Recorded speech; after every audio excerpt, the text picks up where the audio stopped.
Hello and welcome to a new episode of the Eastern Lariat podcast, your show for news, notes, reviews, and opinions on the world of Japanese pro wrestling. Here on cagematch.net, I'm your host, Strigger, and for this very special episode, as always, of course, I'm joined by Dylan. Hi, Dylan. It's great to be here, Strigger. Man,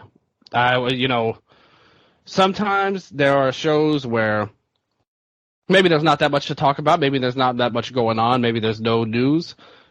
This is not one of those episodes. No. We have stuff to talk about, and we will definitely get into it. I know everybody probably wants to hear what we got to say about it, about the big news that came out just yesterday. We're not waiting around for it. We're not even waiting till the weekend. We're doing it right now. We got a lot to say. This morning, I was getting up. I had 1 hour until I had to be in school. So for a brief moment, I figured, maybe we're going to do this right now. But then I figured the time window wouldn't be big enough to be sure and safe about this show. So, yes, of course, this is about Kazuchika Okada leaving New Japan Pro Wrestling at the end of January. And, of course, this is Eastern Lariat episode number 271. And for all of these 271 episodes, Kazuchika Okada has been the biggest star in Japanese pro wrestling. Things are about to change as New Japan Pro Wrestling announced his departure just yesterday on the 18th. And Okada will still honor his bookings in February. And they quickly shuffled around cards for the new beginning. We'll talk about the announcement itself later, or the impact that it had. And he will wrestle Hiroshi Tanahashi one more time on February 11 in Osaka. And before the announcement, on January 12, Okada submitted a filing to the United States Patent and Trademark Office for the name of his finishing move, so for the Rainmaker. He has an attorney by the name of Michael E. Dawkins that is listed, and he filed this trademark. Fans of Okada's wife, Suzuko Mimori, interestingly noted that she started to take English lessons, and from this on, presumed that Kazuchika Okada would be leaving New Japan Pro Wrestling. So they were on top of the news. And this would have been a real great piece if any journalist had found out about the fans of Okada's wife discussing her English lessons. And of course, together with the submission of the Rainmaker trademark, that would have been strong hints, wouldn't it? This just proves to everyone what everyone always knew. Anime Geeks 1, journalist minus 5,000 once again. But no, what you said is so true. We could have a whole discussion on wrestling journalism. That would be a pie in the sky discussion about a lot of things we could point to. But still waiting for the evil video showing up in the office for the website service and saying, put this Okada news up. This highly absurd Okada news. It was all a work after all. But no, it's interesting when you look at it. I mean, we'll talk about it. There's a lot of pieces in play when it comes to Okada leaving and all of the potential reasonings behind it. But definitely one of the most highly talked about parts was his wife and what effect she would have on him moving to America and what that could, entail and what people could think about that. And we always have to start off with a little bit of a disclaimer here. We both, are not Japanese. So yes. We don't have the full context of everything culturally. And I think we should all, and everybody, there's some people that'll just say anything, but I do think we have to point that out. Maybe some things we'll say will be right and some things will be wrong, but we're missing that link. And B, most importantly, even more importantly than that, is neither you nor I are named Kazuchika Okada.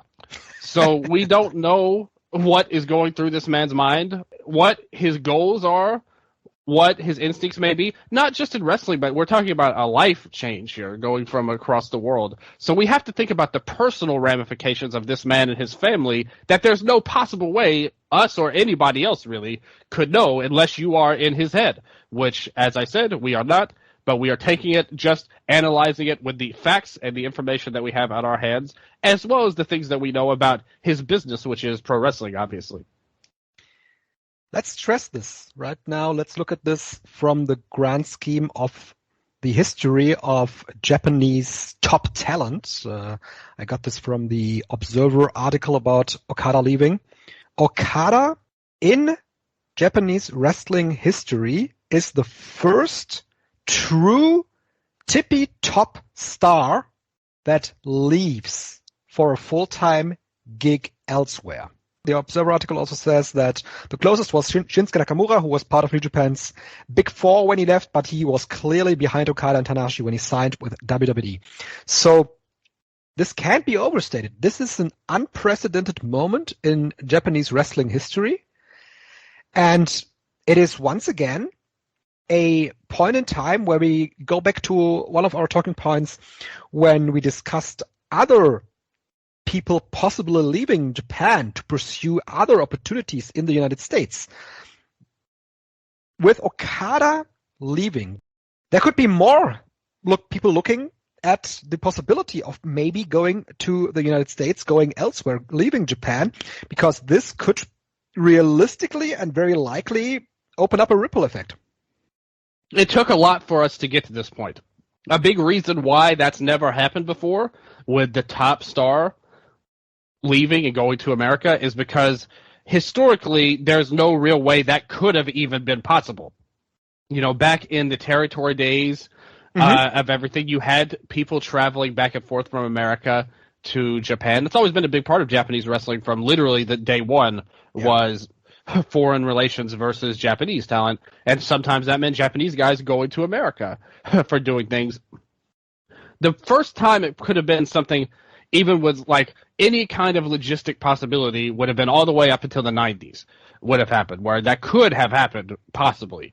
It didn't, but it possibly could have, but it wouldn't have because things were so hot and wrestling was so big at the time. So even something like 20 years ago, when the original Dark Ages happened in wrestling, Kobashi was not going to be able to sign with WWE.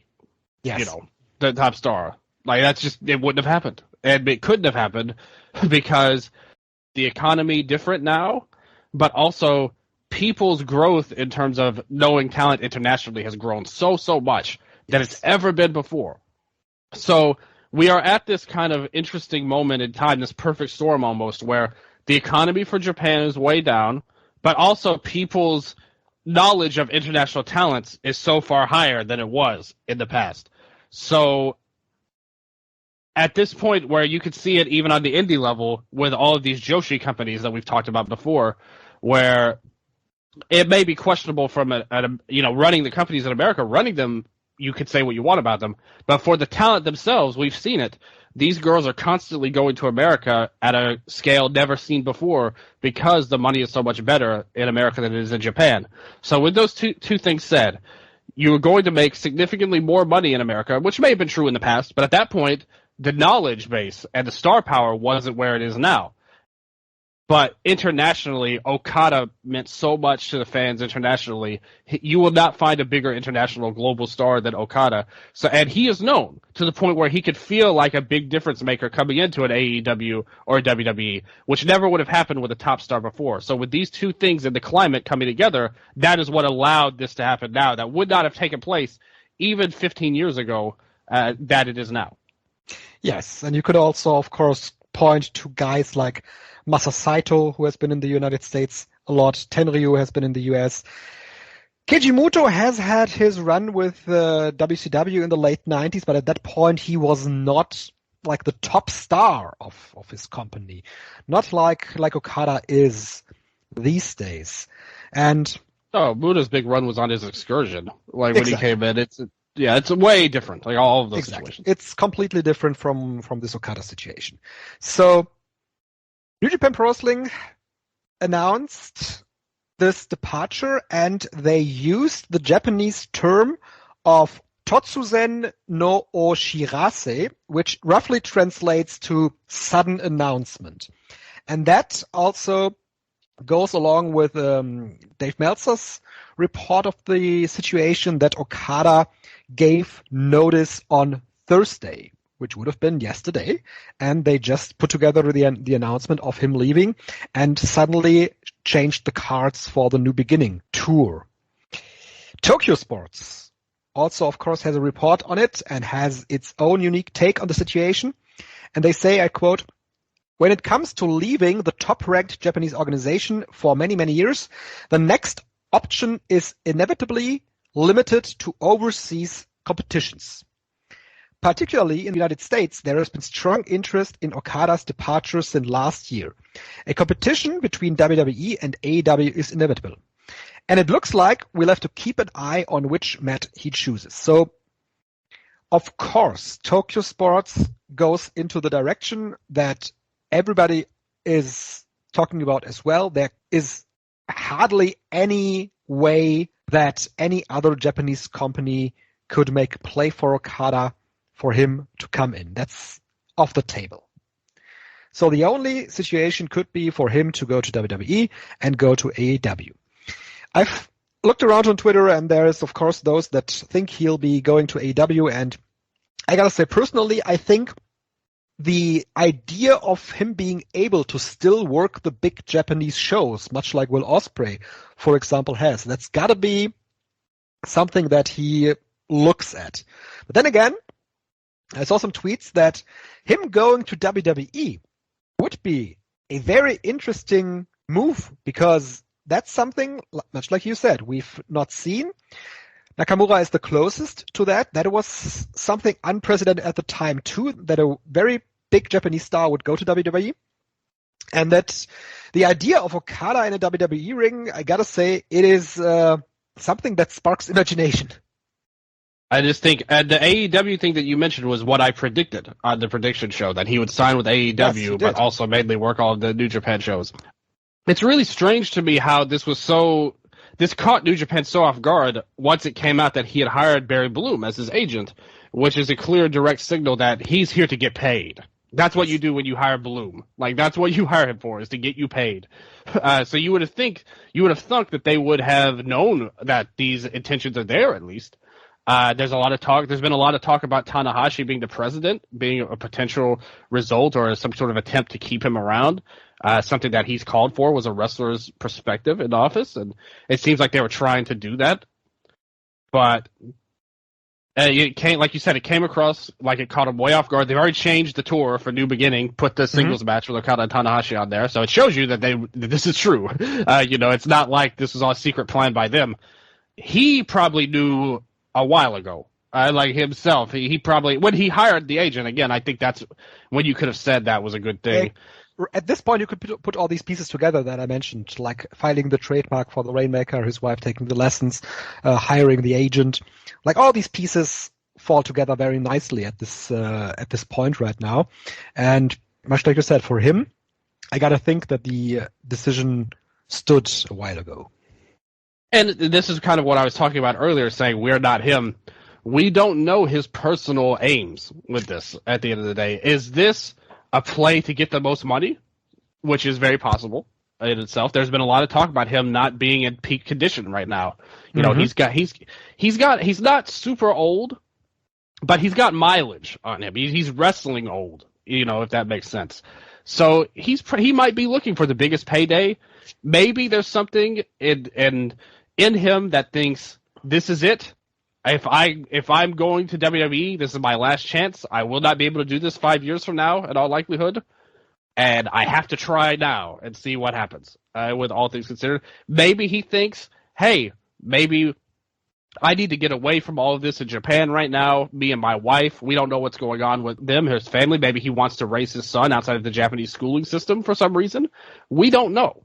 At the end of the day, like, anything could be possible. Exactly. So we have to keep that in mind as well. Yes. These are things we don't know. But if your goal is to look at it and, like you said, have the chance to wrestle still in New Japan and contribute something, if you have some sort of loyalty to them, then obviously AEW is the way to go. As a fan, we've seen how AEW has signed so many people, and so little of them have made any impact whatsoever at the end of the day, and mainly because of how they're used more so than whatever talent level they may have.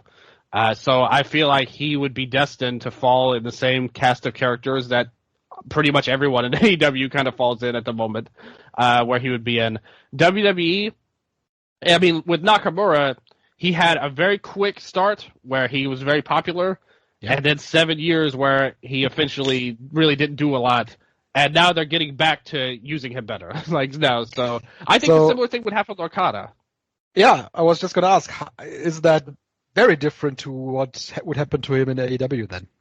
Well, Okada would never be big in the first place in AEW. Like, they don't even let people get big there, really. Like, look at Takeshita in there, how they used him. Yeah, but Takeshita is something completely different, you know. It's he's been the top star for DDT, yeah, but he's certainly not the level of Okada. That's true, but even the big names. What about Jay White? He was the champion of New Japan for a long time. Yes, but that is also a point that I made on Twitter. Like, Jay White, of course, he was a star in New Japan Pro Wrestling, but he was never a star to the level of Okada. Just remember when at last year's Dynamite before Forbidden Door, 2 or 3 weeks before that, Okada's music hit and the AEW crowd went completely apeshit just for the coin drop coming. The aura of him is different from others coming into the company, I think.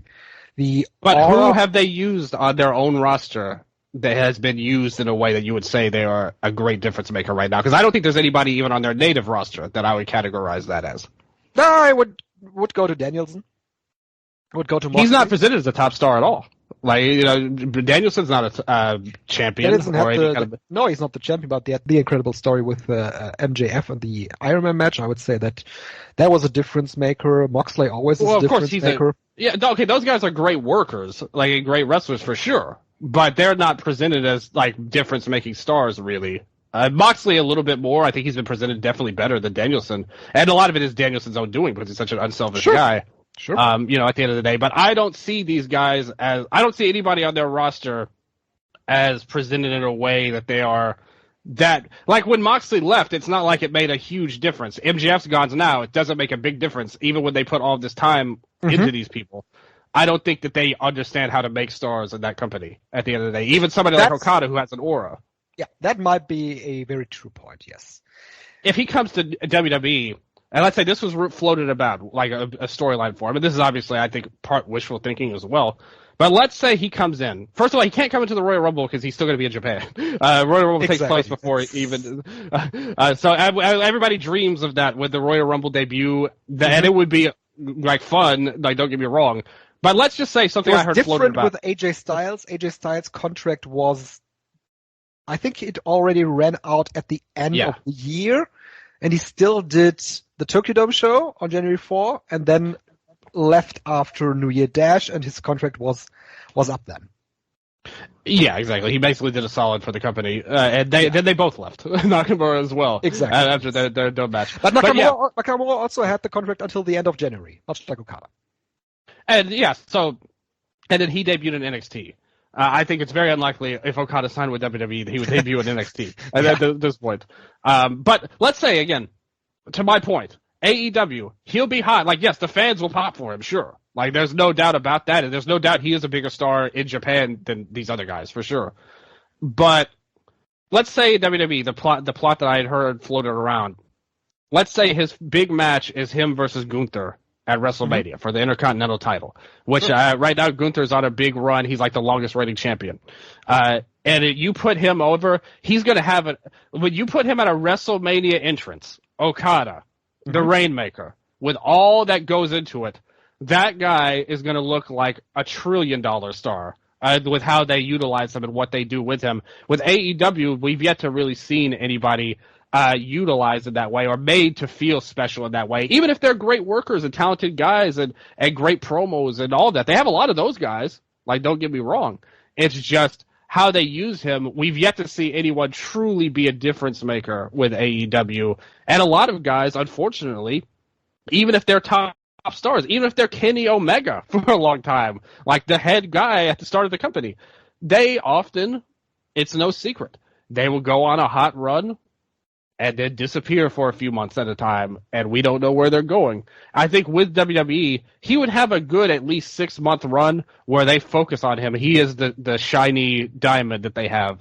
Whether that lasts longer than that, I don't think, as a fan, I still fail to see how that would be that different from AEW, but because AEW, with a lot of people they sign, they do very much the same. They present them as stars as a big star, as a big signing for the first run they have, and then something happens with someone new gets signed, and then they'll be the shiny new toy. I don't even think it lasts 6 months for most of the AEW guys. Right? I mean, what was Jay White's big run when he signed?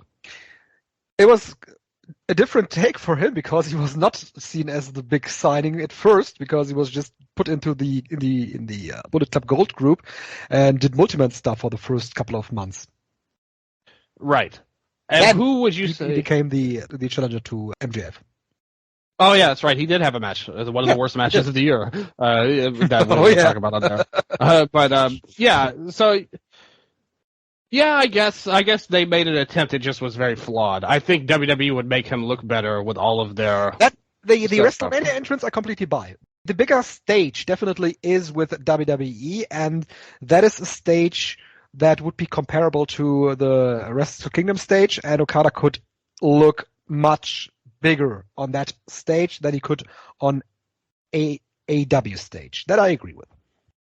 And we have to remember, too, we're dealing with somebody who doesn't speak English at the end of the day, which is not, there's not a history of people being main event guys without that in American wrestling, right or wrong. True. Obviously, I don't think it should be that way. Nakamura, like I said, they're doing a great job with Nakamura now with the subtitle promos. If they could do that for Okada in some way, that would go a long way. For a long time, they just flat out wouldn't do that. Would not accept that you'd be speaking a foreign language on their program, and that is a shift. Maybe that even was a shift to tell Okada, here, see, we do this. You could be handled exactly like Nakamura is right now. Absolutely. And Nakamura, he was, like I said, floundering for years. They move him to Raw, and all of a sudden they use him good, and like they put these subtitles on there. Yeah, I could totally see that being a little bit of a message to the Japanese talent, saying, "Hey, like, look, you could be a main star," and Nakamura is one of their top heels at the moment in Raw. So, and it's not only that; it's also their usage of Japanese female talent that is much better than in the rival company. Oh, yeah, the women's division is like night and day. Like with WWE and AEW, with Japanese or not. Again, like I said, a lot of the talent with Japanese you could also apply to the non-Japanese talent. I don't even think it's that much of a difference. I just think that they have issues that, they have to deal with in general. Yeah. But the Japanese talent will always be at a little bit of a disadvantage. But like you said, with WWE, maybe that's a change, and they're trying to get around it, which they should always do. You should always try to emphasize the strengths of your talent and not make them a weakness. But let's say Okada goes to AEW. This is the second big money match series that AEW could sign away from New Japan Pro Wrestling.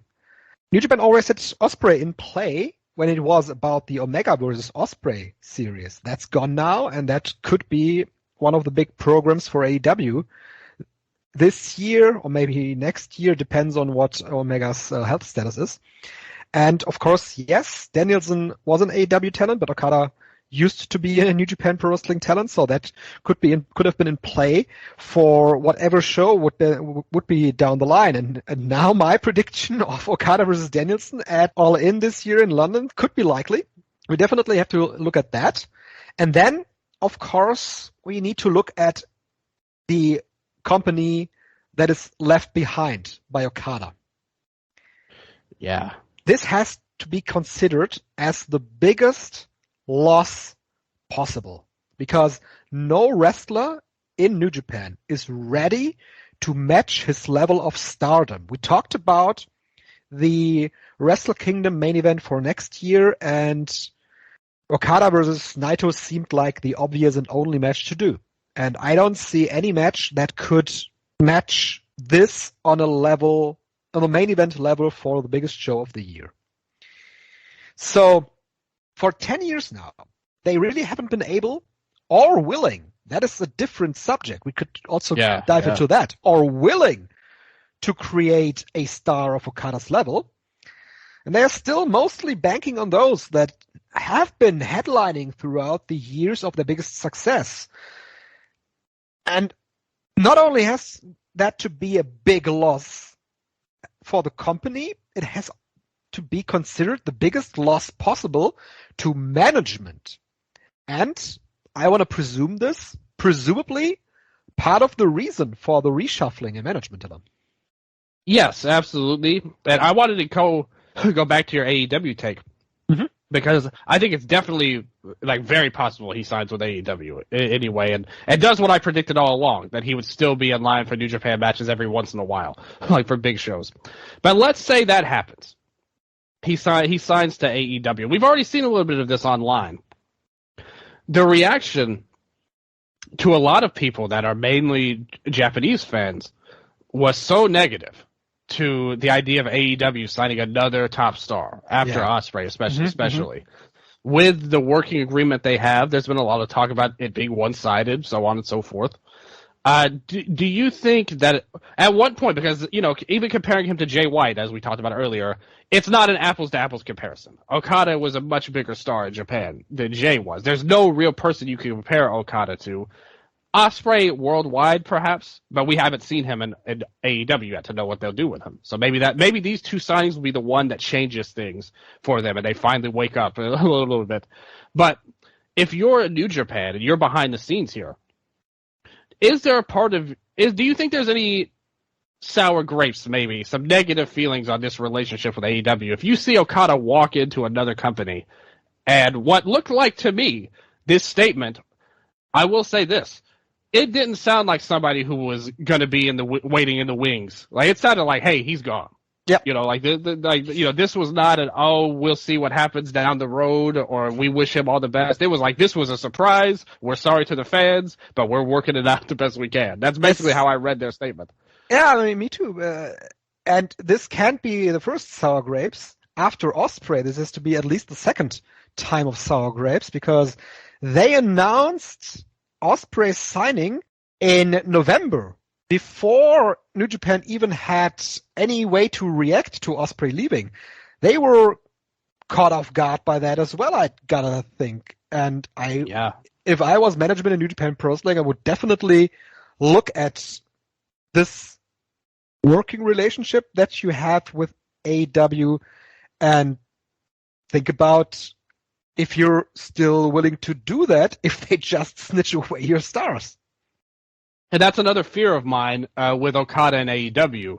The Ospreay thing was clearly meant to be their win over WWE. Right before CM Punk returned at Survivor Series. You put the graphic up, declared your side. And that's what I fear with Okada. Will this be somebody he's actually interested in making a top star, or is this another win over WWE? You could put the graphic up online and say he's all elite, and then he's where he's at afterwards. Is that what this really is, or is this somebody you really believe in as a difference maker? That would be my question to AEW when they sign that. And if I'm New Japan, of course, and on top of it, with the Ospreay thing, it was almost even worse in a lot of ways, because they had already set up his Wrestle Kingdom match when they announced that signings, which pretty much blew any intrigue you could have into that. So thanks a lot for that, guys. But yeah, if you're in New Japan, if you're a part of the office, you have to be getting a little perturbed by how things are going right now with AEW. And we'll see if that leads to any big changes. They did get Bryan Danielson at the Dome. Which everyone loves Bryan, and he's a great, fantastic wrestler. I took this more as a personal deal for Bryan Danielson than anything that has to do with both companies. Yeah, obviously that's a part of it, but the optics of it was Okada got to win over an AEW guy, even if it is that was the real reason. So you did get something out of it. It just doesn't mean that much in the grand scheme of things. Ultimately, you got a great wrestler for a few shows. And who knows where that'll go with Brian, because he's back fighting Zack. So, what's interesting amidst all this talk about the relationship is, of course, they set up Jon Moxley versus Tetsuya Naito for Chicago. That's true, and so things are still continuing on as things go along now. But all of that was set up before this Okada thing came to light as well. Exactly. So, we're waiting for the fallout of that. A certain level of reevaluation within New Japan Pro Wrestling certainly has to happen right now, I guess. And absolutely. Yeah, my point about The Office. Let's not only talk about The Office. I mentioned this the past 10 years of this company. And this has been a talking point. If you have been a listener to this show, this has been a talking point on this show for years now, that there is a void between you could say the big three, Tanahashi, Naito, and Okada, and the rest of the roster. There is just no one that has debuted within the last 10 years that has become a star to the level that he could, on his own, as the centerpiece. That was my take today on Twitter. As the centerpiece, headline a Wrestle Kingdom main event. Jay White was brought up there, and I said, yes, Jay White was in main events, but he always was the antagonist. He always was the bad guy to be the foil for the eventual babyface to overcome him, and he was never the centerpiece of that. And even with Tetsuya Naito, Dylan, I would go as far as to say that Tetsuya Naito became the top star in spite of New Japan Pro Wrestling and their booking. Because look at the history of him being the top star and the top champion. There always was Okada. And Naito, in a lot of situations, was the second best guy. He was, for a lot of time, synonymous with the IC title, which he despised, apparently. And now he is on the top, and he is expected to carry the company, of course, which puts even more pressure on a guy that also has its severe issues with his body. First of all, totally agree with what you said about him becoming the top guy in spite of their booking. You look no further than all of his prior world title reigns. They've never committed to making him the dude that they have with Okada in the past. That's just a fact. At the end of the day, there's no argument for that. The fans love him, maybe even more than Okada, probably more than Okada in Japan, to be honest with you. But that's not because they built him up. They never gave him what they gave Okada in terms of booking power and all of that. But now we're at this interesting moment because, like you said, we've talked about this for years. That's absolutely true, what you said. And now we've reached a day of reckoning that I don't know if anybody could have seen this coming before the past year. But I do remember when, take it this way, the year of All In, the original show, they had the show in California with the Bucks versus Golden Lovers. Wildly successful. Everybody talked about it. It was the talk of the world. And New Japan, in a lot of ways, was the fire of wrestling. The soul of it almost. Because, WWE was in a really, even worse than they are now. Whatever you want to say about them now. They were filling the void for pro wrestling fans who were fed up with WWE in the United States. Exactly. They were the number 2 company, even in the U.S., despite being a Japanese-based company. And if you go back to that episode we did, talking about that match, I remember saying they are going to rue the day they didn't have a plan for a fully U.S.-based product. It should have been announced that night, with the reaction. They should have had New Japan USA, whatever they want to call it, Strong, if that's what they, whatever. Do something. And if you had been able to pull that off within a few months before AEW got started, this whole landscape that we're in right now and the landscape of Japanese wrestling is so different. They have only themselves to blame because they could have done that. But they did not. They were not ready. And once again, in that situation, in the situation we talked about with AJ and Nakamura, and now with Okada, they're once again caught with their pants down. And they're going to have to cobble things together to try and make up for all of their mistakes that led to this.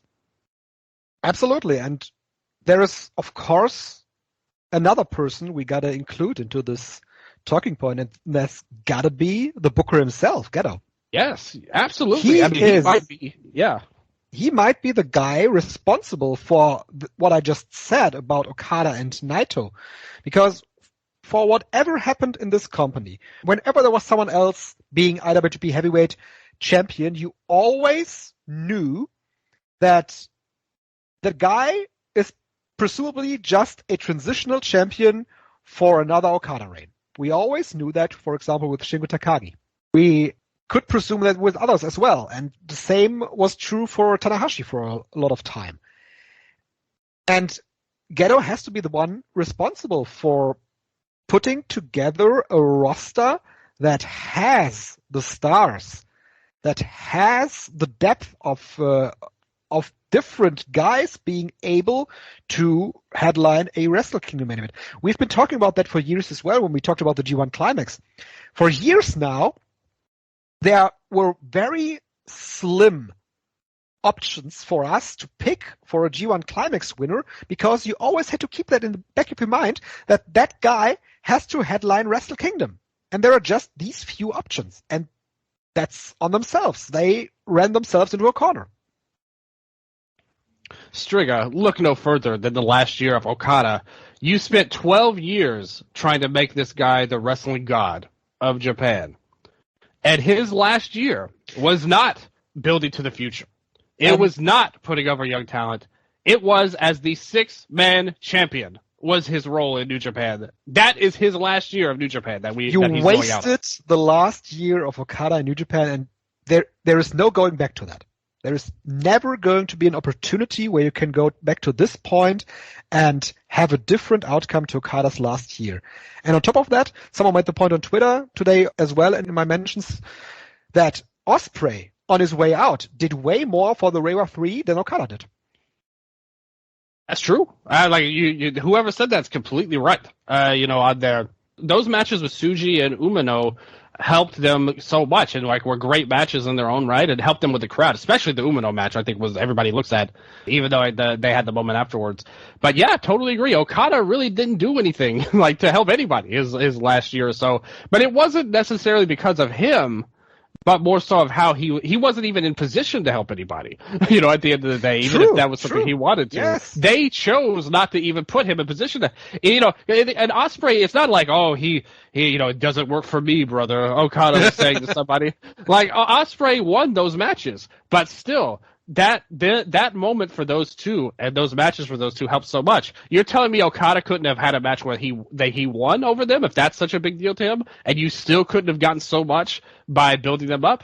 I'm not buying it, man. He could have done more, but I also think they didn't put him in position to do more. I think that's on Gedo more than Okada, in my opinion. That has to be on Gedo, and when is going to be the point that they make the decision, okay, we got to take the different route. We got to get someone new in as the booker because, he has been doing that for a long, long time. And maybe there would be a point in time where something new and fresh would be better. But that's, of course, a company decision. What definitely has to happen now, we have these guys in the company like Yota Tsuji, Shota Umino, and Yuya Uemura. They are definitely doing something with them. They are pushing them into a direction, and they are changing up their ideas of excursions as well. We see Oscar Leube and Yuto Nakashima taking their excursions, and that apparently is directed at a new look at young talent. Roy Oiwa is still with Noah. Kosei Fujita is getting a push within TMDK. So, Dylan, what do you expect for 2024 for the top of New Japan Pro Wrestling? What you said with all those guys are nice changes to make. That's good stuff for the young guys. You need top stars, and none of those guys are on the path to that at the moment. So they have to really figure out a way to get some people over. It's not like, oh, they can't anymore. They have no choice now. Okada's left. Ospreay's left. Tanahashi's too old to be in that position. He can't. He can't for the life of him do another Wrestle Kingdom main event. Although, I wouldn't put it past them with him as the president. Of course he could, but Yeah. he should. I wouldn't write that out. Yeah, Yeah, like whether he yeah. should or not may be a different question entirely. But will he? I could see that happening. Okay, He, yeah. he, Let's go another round with Tanahashi and Naito then. let's remember what was his first statement as a president. I still want to go for. I've never won the title before, the Right. IWGP title. Right. We need to sell out the dome. These are things you don't say if you're pushing the young stars as your goal at the end of the day. So I'm just pointing that out. Again, I'm not saying it's going to happen for sure. I'm just saying I don't think we completely write it off at the moment. But they need, regardless of that, to put people over and make them top stars. How are you going to do that? It would have been a lot easier if you had been more forward thinking, maybe used Okada to help you. Imagine if instead of and I loved it that they had him there, the entrance was crazy, blah blah blah. Imagine if the Wrestle Kingdom match had been Umino beating Okada in a singles match, and that was his last Wrestle Kingdom. That would have been a legendary moment. And we said it. I've said this time and time again, ever since the G1 happened, where they had them all in the same block. You're not even giving these guys moments to hang on to. You didn't accomplish anything with the G1 other than have this Three Musketeers name, which wasn't even that successful, if successful at all, at the moment. You purposely didn't do anything. So when you're in that situation, you can't, like you said, we can't go back and change it now. We have to go by what we know now. And I remember our prediction show a couple of weeks ago. There were multiple people who predicted that either Tsuji or Umino would win the New Japan Cup and take the title off of Naito. Uh-huh. And I was skeptical of that when we came about. But now that we have things laid out how we have them laid out, I think they need something drastic. Yeah, like I was just going to use the exact same word. They have to go on a drastic move and try to do something that has a big impact, much like Yuta Tsuji's return last year had. You could have argued he should have won the title then. And I agree with you. I mean, Sonata's reign was not successful, ultimately. I think we all can see that. Regardless of your feelings on him, even though the ending was wonderful, the majestic moment of the LIJ and all that stuff, that's great. But as a title reign, that was not a successful title reign, no matter how you slice it. Tsuji, shot in the arm, sparked to the promotion. Maybe it wouldn't have worked. Maybe it would have still been bad. But you would be in a much better position going forward if you had, again, maybe not even the title, but you could have just given these guys moments to build off of. Yeah. And they didn't do that. And now you're left with guys who haven't accomplished anything. Every young guy they have hasn't accomplished anything in New Japan. So now we're waiting for that moment for somebody. And who's to say who their favorite is right now, who they see the most in. Because you can really go in a lot of different directions. The way Gedo books, he might see the most in Narita, like putting him in House of Torture. Like, that may mean more to him than anything with the others. It's not us. We don't think that way, obviously. But to him, I don't think you can write it off that he's not ready to push these guys or wasn't ready to push them. Even with the TV title, that got announced as the young guys title. And we've seen it with Zack and Tanahashi. They didn't even get a Never title run. Exactly. They didn't give him even the bare minimum to this point. And that is a horrible failure on New Japan's part. And on top of it, even from a financial standpoint, it's true that AEW and WWE are probably going to, it's not probably, they're going to send him more money than he could make in New Japan. But let's remember that New Japan is a part of Bushiroad, a gigantic company with tons of money. If they so wanted and felt like they were that important, they could sign Okada. They could pay him more if they wanted to, but they don't because New Japan's not that big of a deal for them in the grand scheme of things, of the Bushiroad Corporation of it all. So you are at the point now where you could have done so many different things, but you've made conscious decisions. It's not like this was all accidental. These things were conscious decisions, and maybe in Gedo's mind, he thought Okada would stick around. Maybe Okada told him to his face, Gedo, I'll never leave New Japan. You know me. And then a month later, then like things change. Maybe that happened and he was preparing for the future in his own way. But that's done now. Now we know the facts. We have the data. You have to react to that now. And how are you going to react to that? Because, hey, even Okada's run originally, that was something nobody saw coming. Like, it was a drastic move. And it turned out They tried to go back to that, stressing that the Sanada victory over Okada was similar to Not Okada at all. Tanahashi, and it was not at all, right? Yeah, like that was totally different. They had been there like 7 years before that had happened. Yeah. In his regular role, they gave him. It was nice of them to try something different. Again, I wasn't a fan of it, but I applaud them for at least doing something a little different.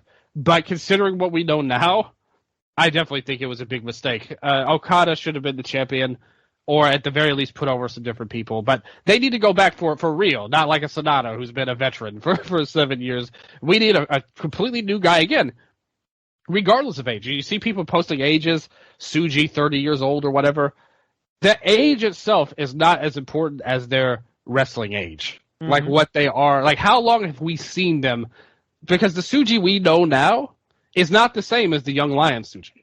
No. The Suji we know has been here since June. That's less than a year. And that's how his wrestling age is. That matters more than the actual age. So they need to use somebody who's very young, wrestling age-wise, we haven't seen a lot of, push them for real, and let's see where it goes. Because I at this point, I truly believe, despite my grievances with Gedo and the entire company, because you can point a lot of fingers. If you want to point fingers at New Japan for this situation, you're going to need both hands right at the moment.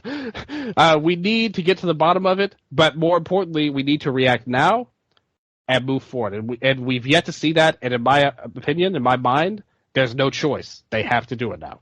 Yeah, that's absolutely. Which one more thing too on that? Wouldn't you argue, Striga, that that's exciting as a fan? We don't know where they're going to go. It is really exciting right now. It really sparks discussion about who of the new talent they will push. And I would still say, we talked about him on our Year-End Awards show. I think we did, about Yuya Uemura being in a situation where he is not officially part of the Reiwa 3, but he is in a situation where he could also be a pushed talent and pushed act, and it really depends on the guy's performances right now, who will in the end get to a position on the top of the card.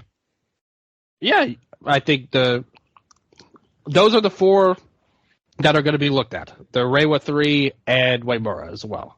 Do you think they'll make more of a star of Zack Sabre Jr. now? That would be interesting because he's freed up from the TV title. They need a top foreigner. They put a lot into Finlay. Mm-hmm. We're going to have to see how this cage match goes as well, because I could easily see a big turn happening in that match and somebody getting a big push. The cage match could be one of those true moments that you talked about that have been lacking for the Reiwa 3. Absolutely, and I don't know who it would be. Maybe this is Okan's push to stardom. Like, let's say he turns on Ospreay in the cage match and breaks up United Empire with that.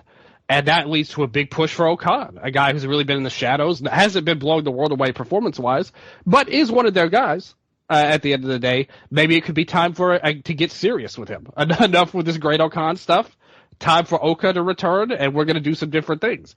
I mean, maybe. Again, that's just speculation. That's just an idea. Maybe Cobb, is going to be in that match, right? Or Hanara. Right. Yeah, Hanara, yes.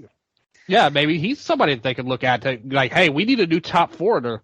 Finlay, he's doing his thing, but we need a top guy. Maybe that's somebody they see. And they have a chance through this cage match to do something. Maybe one of the Bullet Club guys turns, for all we know, and they see something in him. Maybe Finlay himself is going to get a big run. They have options now. They're not. But they have to play their cards well. I mean, they have a lot of cards on the table, lots of opportunities, and there are some of them that could go into a direction that is not successful at all. It's a very critical point for New Japan Pro Wrestling. Let's say they decide, okay, yes, it's Shota Umino's year and his title run bombs. That would be a big blow to the company and to him as a performer and the main event level talent. Oh, so true. It's one of those things that even the original Okada run, imagine if that had flopped completely. And again, just like I said about them starting the U.S. thing when they should have, that would have changed the landscape of so many things in the last 10 years. If Okada's run had not been successful, that would have changed the landscape of everything going forward. So that's one of those things. Whenever one of those guys gets the title, that gets the chance to lead the company, that is going to be so important that there's going to be so much pressure on these guys, like whoever gets it, because that's a whole other level. Finding a top foreigner is one thing, but you need the next ace. Like, who is the true ace of this company, like, going forward? And we're at a point where nobody can say for sure. We might have the ones we think might be the best, but nobody can say that for sure. And it's interesting as a fan, again, they haven't put themselves in a good position from the past, but like you said, if they play their cards right now, it's not completely hopeless. Like, they actually have options to turn to. Despite their incompetence in the past, pretty much. But we're going to have to see, is this where it's crunch time now for Gedo? What is his plan? What are we going to see? And who does he have in mind to be the top guys? Yes, that is, man. Let me ask you this question, too. If you're New Japan right now, let's say they're still a little, they want to do things their way. Yeah.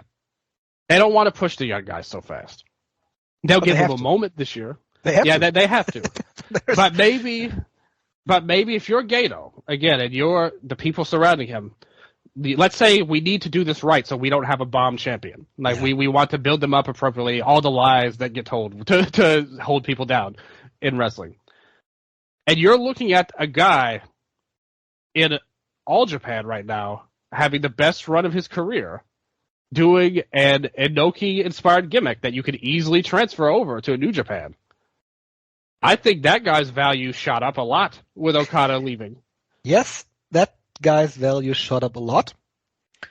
Still, though, I will go back to the point that you always made about him in Pro Wrestling Noah. There's no proof of him being an actual draw above the level that All Japan Pro Wrestling is right now. He was responsible for 2 houses that were considered good for Noah and for All Japan Pro Wrestling. But there's no proof that he would be a top draw on the level of New Japan Pro Wrestling. I was thinking the same today, and I would say you could also just put Yuta Tsuji in a situation, and for New Japan fans, that would be as good, if not better, than if they had Nakajima in. Oh, I think Tsuji, of all of them, I actually think Tsuji has the most upside, in my opinion, of the young guys. He has something about him. Has the aura. Yeah. He has the smile. He carries himself like the dude already. I mean, he is the dude. Yeah. Like, all of that's so true. But we are not Gedo. The fans are not Gedo. We might not think like he does. Sometimes it's so glaringly obvious. And if anyone looks at Tsuji, I mean, they can't not see that. All I'm saying is, who won his match at Tokyo Dome? Not him. That shows you right there that maybe he's not quite ready to push these guys now. Maybe he'll be the next guy who succeeds in spite of New Japan. Well, that's maybe possible. But what I'm saying is maybe these guys, like a Tanahashi, maybe a Nakajima, they might be, instead of saying what we're saying, like they need a drastic push, Gedo or somebody or whoever might be thinking, we need a bridge. Like, we need to just get through this year and get to it the best we can, and then next year we can push these guys more. We need to wait more. Yeah, that would be another argument for another Naito and Tanahashi match down the line. And it could be a situation where they go, okay, Tanahashi, we talked about this, we discussed this, and we were actually going to put you into the situation of being the television champion and having these 50-minute matches, but we need one more big G1 run out of you. I'm sure he would love to do it, like himself. I'm sure he would be like, yeah, great. Title match, Dome main event. His body says no. Yeah, that's the thing. Like, he's really gone down. Or even, like, again, to bring up Nakajima, if he's a guy that they're looking at, who would you think would be a better draw if you were in charge of New Japan, if you were going to do a Dome show? Nakajima or Sonata? Nakajima. Absolutely. And there you go. Sonata was your top star for the last year, so that automatically puts Nakajima at the top tier level of New Japan. Yeah. I'm just saying. That's all. And wait, with the gimmick, maybe there was more plans behind this than we knew about at the time. And who knows what backdoor crap he's got going on with Simon or whatever. But if you're Nakajima, with Nakajima though, this couldn't have worked out more perfectly for him. Like Okada leaving, you stayed in All Japan a little bit extra as the Triple Crown champion. If that does happen, it definitely, like, you have to give Nakajima credit for being a savvy businessman if that were to work out at the end of the day. And I do think there's legs to a Nakajima and Naito match if maybe Tanahashi really is there like, look, Tana, I know you want to do this, but we can't. Like, you can't anymore. We have to protect you. And if they do that, I don't think there's a better option than Nakajima for a one-off match. If they could push these guys, again, like, we're coming off a loss for Tsuji and no big wins. These guys haven't accomplished anything yet. And we're talking about putting them in the title situation. So if you do, I don't think it's that outrageous to say, well, maybe we need to give them some things before we move them to that top level. But if it were me, and I'm not Gedo again, I would want to do something drastic. And to me, you have a great potential story with Tsuji and Naito that you could build to if you wanted to get to that point. But I could see it. I honestly could see Nakajima being at a greater value than we thought in the past with how things have played out. Thought that was worth bringing up. Want to read this tweet Kevin Kelly just made. He's talking about New Japan. They have to stop making young guys so geeky. Terribly forced nicknames like Roughneck, Gene Blast, and Heat Source. I think he needs Heat Storm. Pull the trigger on Despy. Please stop smiling Tsuji. No, I don't agree with that. Get serious Okan. Smash overall, like, make business hot. I agree with most of the tweet, but no, don't stop smiling Tsuji. Yeah, absolutely. Smiling was the one thing he was wrong about. For sure. We need that. Despy, man. What about him? What about Hiromu? Like, another guy two guys you've had in the junior division, like, and many would argue that they should have moved up to heavyweight years before. Yes. I think that's another guy. Again, if you're trying to bridge and you're playing love to the veterans, as has happened so many times before in Japanese wrestling, and just Japanese anything in general, like, you know, experience will always come first in a lot of ways, and seniority and all of that is so important. If you're thinking about that, these guys have been around for a while. Hiromu, Desperado. Are you really going to stick Desperado with another junior title reign? You want him stuck there forever? I could see that being an option to go for. Again, that's something, much like Nakajima, there's no proof that they can really draw at that level. Hiromu has shown more than Despy for sure. Like, when he's been in the main eventers, they've at least shown that they'll ride with him to a certain extent if they wanted to go that. Desperado, when they've tried to put him in the past, it didn't really work, unfortunately. The match with Okada was a pretty down house that they had, but you could go there. Like, there's no reason not to. Like, they're great workers. They could get the most out of people, even if they don't. Someone like a Despy, Hiromu, I could see as the world champion. Honestly, like, there's a future I could see where that could happen to be a thing. I don't necessarily see the same for Desperado, but he could be a great value player. Yes. Instead of having Goto and Ishii and these guys in the Never title reign. I was just going to make the exact point about this exact same guys, yes. Yeah, and have Desperado a fresh face in these runs, like the TV title. You know, have him take their spot, get all new matches with the heavyweights, maybe put over the young guys as well, that he could be kind of a gatekeeper for, like, you know, maybe a Rin Narita or a Uemura or something like that, if they wanted to get to that.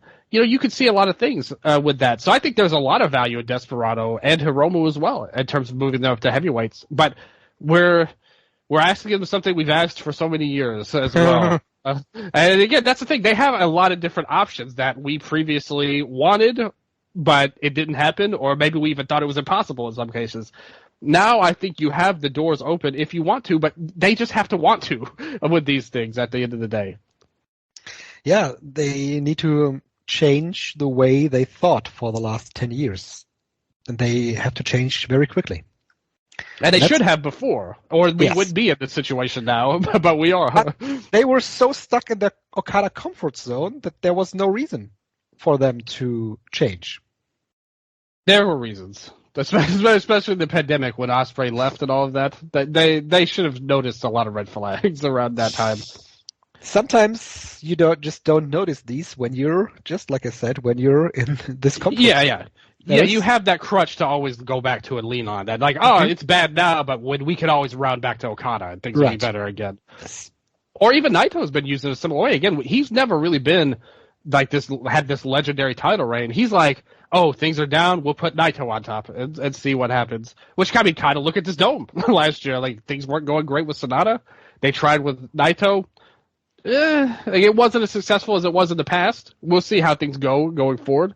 But even then, that's another red flag for me. Look at their immediate follow-up to the Dome. A rematch with Sonata. Like, that was your big match. Like, you could have done Taichi, like you said, in the past. You could have easily done something different if you wanted, but they chose. Again, these are choices that they make. And it's not like it's all on them. They gotta be angry with themselves now, the way Goto was handled years ago, because nobody will ever buy Goto as champion now. Nah, that ship has sailed, unfortunately. And I love Goto. He was always my favorite. There were plenty of times he could have been a great world champion, in my opinion, but it just never happened. And again, that's somebody. There's no reason he can't be on a similar level to a Tanahashi. Maybe not as the ace, like he never probably could have been that guy, just with the look and the charisma and all that stuff. But he had enough to where he could have definitely carried the company for a while, and he could be in a spot now. Even Nakanishi got his title run. Yeah, it was only for a month. Title run. Yeah, it was only for a month, but still, Goto didn't even get that. Like, they left him out in the cold, and he could have been. Nakanishi would never have been the top star, or successful. Like, with all due respect to him, Goto, I think, could have been a great champion and a very successful one at certain periods of his time. I always go back to 2007 Tanahashi Goto match. The crowd was eating him up. They were begging for him to win. When he won the tournament, everybody loved him. They threw him right to Muto afterwards, botched all that. 2011, he came back from Excursion, new heel ride. That was had an amazing match. Yeah, that was the moment. Like, that was the best moment. When he came back, 2011, one of their best matches they ever had. Dominion. I remember how disappointed I was reading the result. I was so sure that they would finally pull the trigger, and they did not. And he was slotted at that point. And even to the point when I first came on this show and we were starting Eastern Lariat, the universal reaction to Goto was, Goto? He's not a champion. He's a loser. He's lost all these. But that's not how it always was. I always try to explain this. Like, nobody believes me, but I'm telling you the truth right now. Go back to those days, I promise. And he was an amazing worker, too, like an exceptional guy. And he still is. He's still a great worker even now, even in a tag team scenario. But his legacy is not going to be what Tanahashi's or Naito's or Okada's is, what it could have been if they had got him around. And again, great point on your part. That's another guy. They pretty much wasted his potential away, and now he's a mid-card dude, and you can't fix it. Now it's too late to make him the champion and the top guy now. Unless they just have some radical secret game plan for Goto we don't know about. But I'm really doubting that. Like, I have to say, I really doubt that one. We're definitely in for an exciting year, 2024. I guess from the viewpoint of New Japan Pro Wrestling, for all the wrong reasons. But for us fans, it's got to be an exciting year. And hopefully an exciting year of many unprecedented decisions that help New Japan to overcome this. It's going to be exciting. Absolutely. I know a lot of people are doom posting about this, and I think it's something worth saying, actually, before we get out of here. What do you think of the idea now that the way things have worked out, and we'll have our piece on it, and I'll say my piece on it in a second, but I'll ask you first. New Japan now is at the point where they've affected things so much, the entirety of Japanese wrestling at the moment. Even the top company has now basically become a feeder system for America. Mm-hmm. What do you think of that?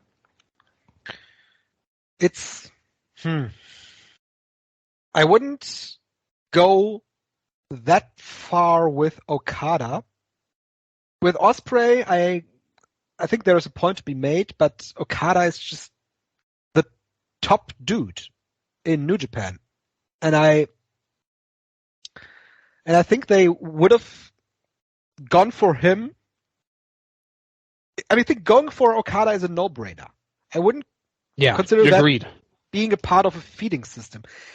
I would agree had they gone after guys like Yura Tsuji, Shota Umino, Kaito Kiyomiya, Yuma Aoyagi, that would be guys that I would have considered for American companies to go after if this would be a feeding system.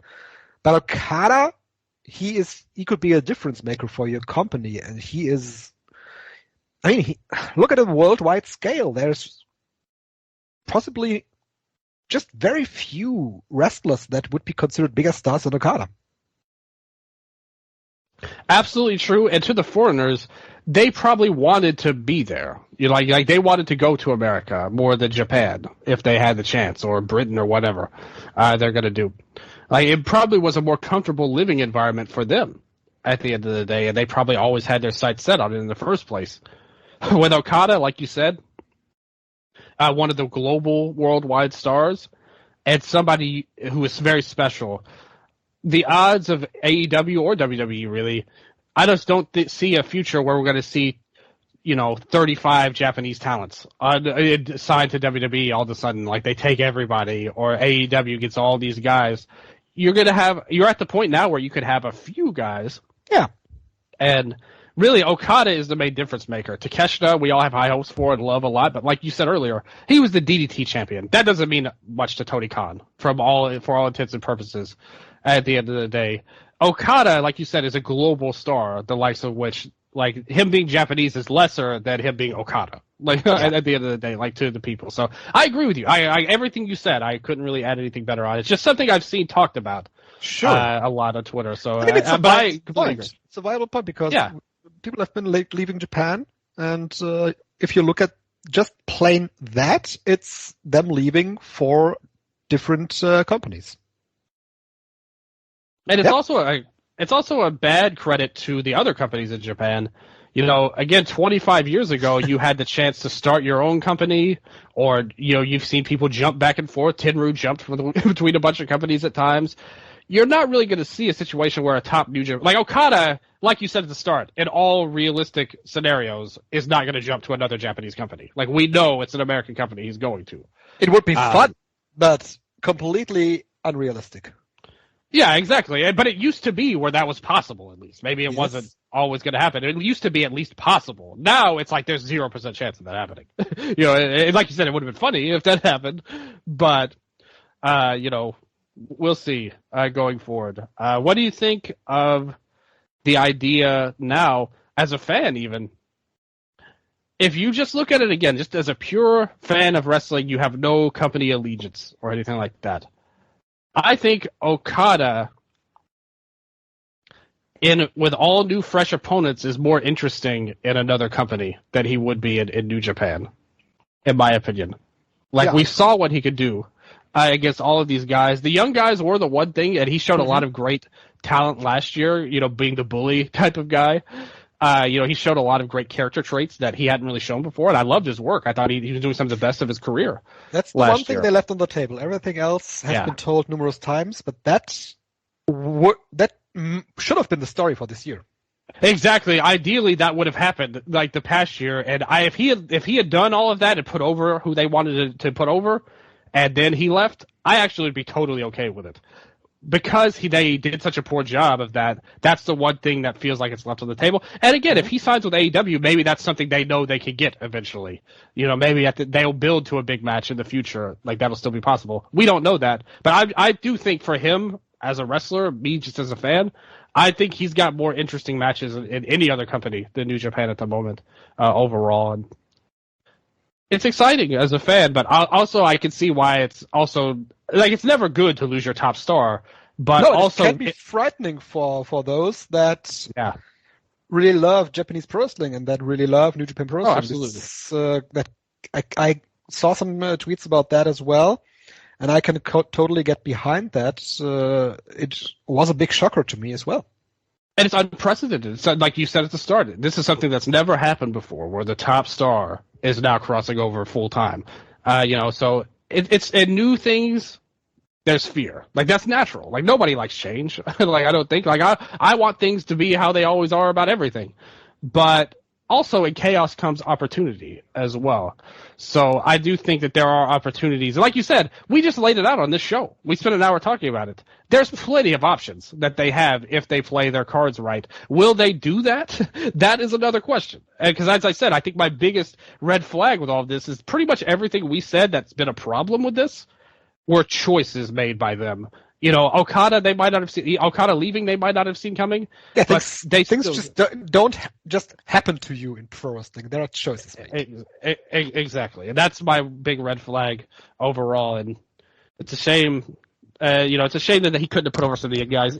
Even Kaito, I always joke about it, saying it's crazy that he would put over Kaito.